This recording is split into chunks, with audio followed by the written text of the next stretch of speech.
नहीं, दरवाजा मत खोलो रोहन, प्लीज, वो हमें देख रहा है।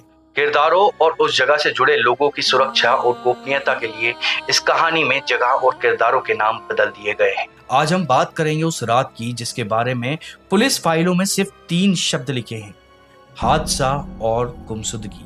लेकिन जो एक जिंदा बचा, उसकी खामोशी एक ऐसी कहानी कहती है जो किसी फाइल में दर्ज नहीं हो सकती। ये कहानी है 4 कॉलेज के दोस्तों की, रोहन, प्रिया, समीर और अन्या।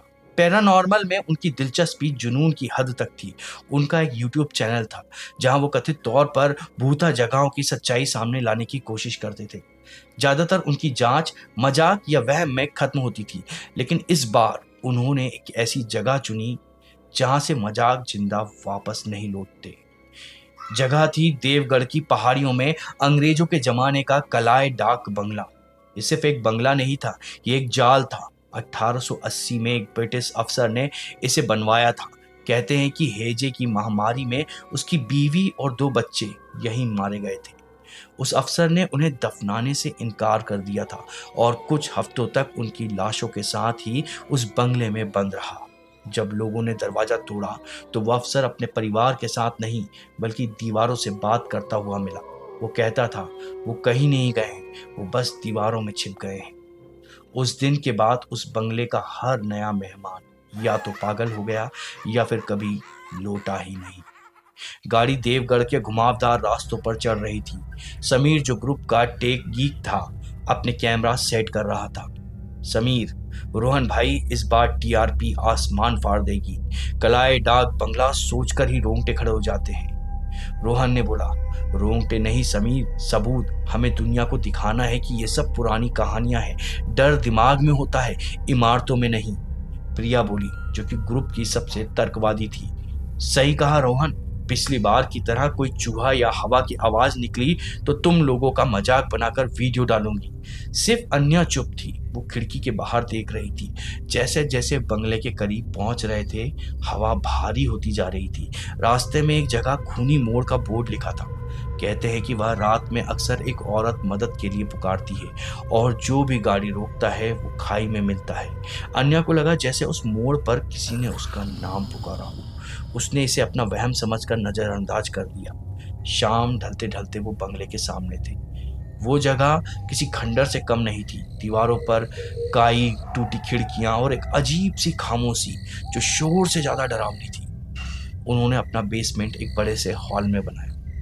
कैमरे लगाए, डिजिटल रिकॉर्डर ऑन किए और इंतजार करने लगे। घंटे बीत गए, कुछ नहीं हुआ।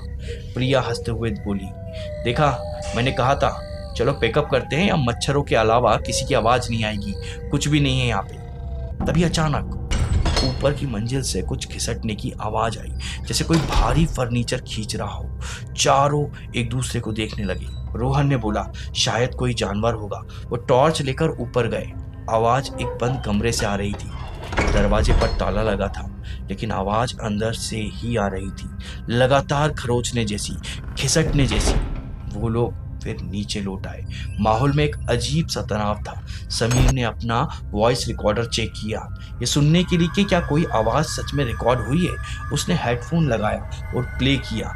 उसके चेहरे का रंग उड़ गया। अनन्या ने पूछा, क्या हुआ समीर? समीर ने कांपते हुए हाथों से हेडफोन प्रिया को दिया। रिकॉर्डिंग में घिसटाने की आवाज तो थी, लेकिन उसके साथ एक छोटे बच्चे के हंसने की आवाज भी थी। धीमी धीमी खिलखिलाती हुई हंसी जो उस कमरे में मौजूद किसी ने भी नहीं सुनी थी। उस हंसी में कुछ ऐसा था जो किसी तर्क को तोड़ सकता था। वो बता रही थी कि वो वहां अकेले नहीं है। वो परछाई उस रात उनके साथ उस कमरे में थी, जो किसी इंसान की तो हो ही नहीं सकती थी। कहानी में आगे क्या हुआ ये जानने से पहले अगर आपको भी इस अनकही सच्चाई में दिलचस्पी है तो इस वीडियो को एक लाइक कर दीजिएगा और हमारे चैनल को हाइप कर दीजिएगा। ऐसी और भी कहानियों के लिए हमारे साथ जुड़ चलिए अब वापस चलते हैं उस बंगले के गुप्त अंधेरे में। उस हंसी ने सब कुछ बदल दिया। प्रिया का आत्मविश्वास टूट चुका था। रोहन का लीडरशिप वाला चेहरा पीला पड़ गया था।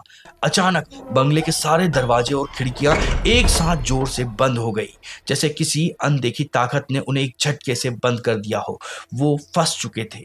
रात के करीब 2 बजे प्रिया को वॉशरूम जाना था। वो अकेले जाने से डर रही थी, तो अनन्या उसके साथ गई। जब प्रिया अंदर थी तो बाहर खड़ी अनन्या ने दरवाजे के नीचे से एक परछाई गुजरते देखी।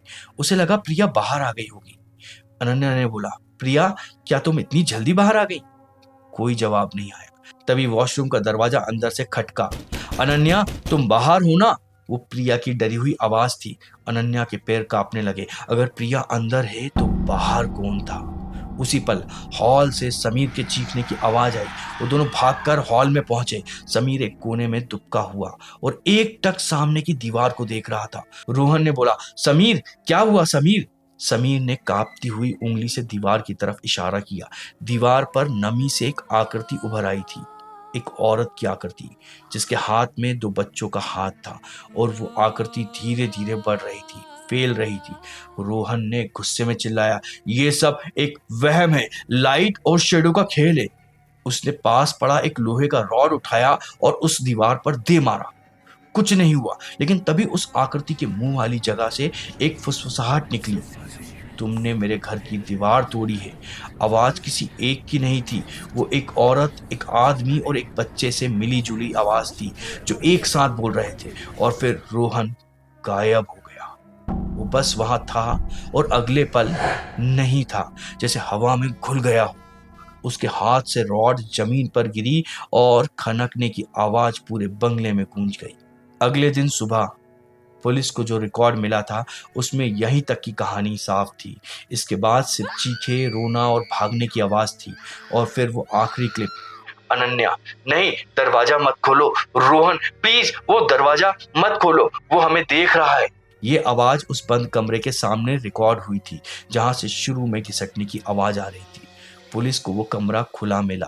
अंदर कुछ नहीं था सिवाय दीवारों पर सैकड़ों खरोचों के निशान के, जैसे किसी ने अपने नाखून से सालों तक उसे खरोचा हो। अगली सुबह अनन्या बंगले से 5 किलोमीटर दूर एक जंगल में बेहोश मिली। उसके शरीर पर एक भी खरोच नहीं थी, लेकिन वो अपनी याददाश्त और आवाज दोनों खो चुकी थी।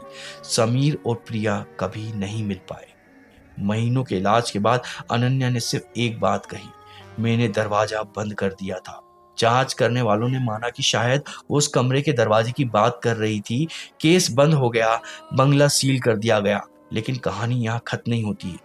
जो रिकॉर्ड पुलिस को मिला वो डैमेज था। हाल ही में एक फॉरेंसिक ऑडियो लैब ने उसकी आखिरी अनसुनी फाइलों को रिकवर कर लिया। वो फाइल अनन्या के मिलने के कुछ घंटों बाद की है, जब वो अस्पताल में थी। फाइल में से 5 सेकंड की आवाज है, अनन्या दीवारों में छिप गए। और उसके बाद फिर वही बच्चे की खिलखिलाती हुई हंसी। इसके बाद आवाज कट हो जाती है। अन्या ने कहा, मैंने दरवाजा बंद कर दिया, लेकिन सवाल यह है कि कौन सा दरवाजा, बंगले का या अपने दिमाग का? क्या होता है जब कोई किसी भूता जगह से बचकर नहीं निकलता, बल्कि उस जगह को ही अपने अंदर लेकर बाहर आ जाता है? पुलिस ने कलाए डाक बंगले को सील कर दिया, पर क्या वो उस बुराई को कैद कर पाए, या फिर अन्या ने अनजाने में उसे बाहर आने का एक नया दरवाजा दे दिया? अगर आपको यह हमारी हॉरर वीडियो पसंद आई हो तो इसको लाइक करें, हमारे वीडियो को हाइप भी दें और हमारे चैनल को सब्सक्राइब भी करें, क्योंकि हम ऐसी ही और भी डरावनी कहानियां आपके लिए लाते रहेंगे। तब तक के लिए धन्यवाद।